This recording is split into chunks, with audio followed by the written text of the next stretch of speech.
একটা কথা বারবার আসছে যে আমরা শুধুমাত্র আমাদের জন্য দাঁড়াইনি, আমরা বাংলাদেশের সকল বাংলা বিভাগের শিক্ষার্থীদের জন্য দাঁড়াইনি। এটা বাংলা বিভাগের অস্তিত্বের প্রশ্ন। বাংলা বিভাগের সাথে যে কোনো ধরনের ষড়যন্ত্র হোক, চক্রান্ত হোক, এটা আমরা অতীতে মেনে নেইনি, 25-এও মেনে নিব না এবং ভবিষ্যতেও মেনে নিব না। আমরা আজকের এই প্রোগ্রাম থেকে হুঁশিয়ারি করে বলে দিতে চাই যে অন্যায্য সিদ্ধান্ত চাপানোর জন্য চেষ্টা করা হচ্ছে, সেই অন্যায্য সিদ্ধান্ত কাল বিলম্ব না করে প্রত্যাহার করতে হবে। সাথে সাথে আমরা শুধু বাংলা বিভাগের জন্য কথা বলছি না, আর যে সকল শিক্ষা ক্যাডার রয়েছে, যে সকল পিওর সাবজেক্ট রয়েছে, তাদের পক্ষে কথা বলছি। আমরা বলতে চাই শিক্ষা কোনো বাণিজ্য নয়, শিক্ষা কোনো ব্যবসা নয় যে এখান থেকে আমি চাইলে যে কাউকে শিক্ষা ক্যাডার বানিয়ে দিতে পারি। শিক্ষা জাতির মেরুদণ্ড গড়ে তোলে।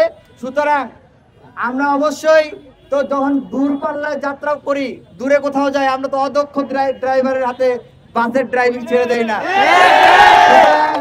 শিক্ষা যেহেতু আমাদের সর্বপ্রধান এবং সবথেকে গুরুত্বপূর্ণ বিষয়, সুতরাং এই গুরুত্বপূর্ণ জায়গায় আমরা অদক্ষ কোনো ড্রাইভার চাই না। সাবজেক্ট যার, এর বাইরে অন্য কোনো সিদ্ধান্ত শিক্ষার্থীরা মেনে নেবে না। আমরা বাংলা বিভাগের শিক্ষার্থী হয়ে যারা এখানে আছি, আমরাও তো ফিলোসফি কোর্স করেছি, আমরাও সমাজ বিজ্ঞান কোর্স করেছি, তাহলে কি আমরা তাদের চাকরি নিয়ে নিব? তাহলে কেন আমাদের যেটুকু অধিকার সেটুকু আমরা ছেড়ে দেব? আমরা কি কোনো চাকরি ছেড়ে দিব? আমরা কি আমাদের মেধা দিয়ে নিজেদের চাকরি নিজেরা অর্জন করে নিব? সবাই একতা প্রকাশ করুন আমাদের সাথে।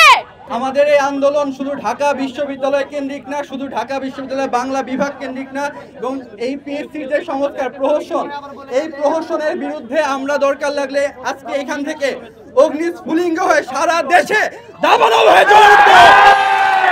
যতদিন পর্যন্ত এই সংস্কার হচ্ছে না এবং এরকম প্রহসন চালানো হবে, আমাদের আন্দোলন অটুট থাকবে। আমরা ঐক্যবদ্ধ আছি। দরকার লাগলে পিএসসির সংস্কার শেষ করে পরে আমরা ক্লাসে ফিরবো, পরীক্ষা করব। যখন শিক্ষা ব্যবস্থা আমরা সংগ্রাম পরবর্তীতে শিক্ষা ব্যবস্থার উন্নতিকরণের চেষ্টা করছি, তখন এরকম অযৌক্তিক আরো বৈষম্য আমাদের উপর চাপিয়ে দেওয়া হবে, আর আমরা মাথা নত করে মুখ বুজে সহ্য করে নিব। আমরা সেই ছাত্র না, আমরা সেই ছাত্র জনতা যারা ফ্যাসিবাদকে পতন ঘটিয়েছি, এবং আমরা আমাদের অধিকার আদায় করেই ছাড়বো। পিএসসিকে স্পষ্ট জানিয়ে দিতে চাই, আমাদের এই আন্দোলন এখান থেকে কেবল শুরু। যত দ্রুত সম্ভব আপনাদেরকে আপনারা শুধরে নেন, নাহলে আমরা সারা দেশে ছড়িয়ে যাব এবং আপনাদেরকেও এর জন্য কড়া মাসুল দিতে হবে।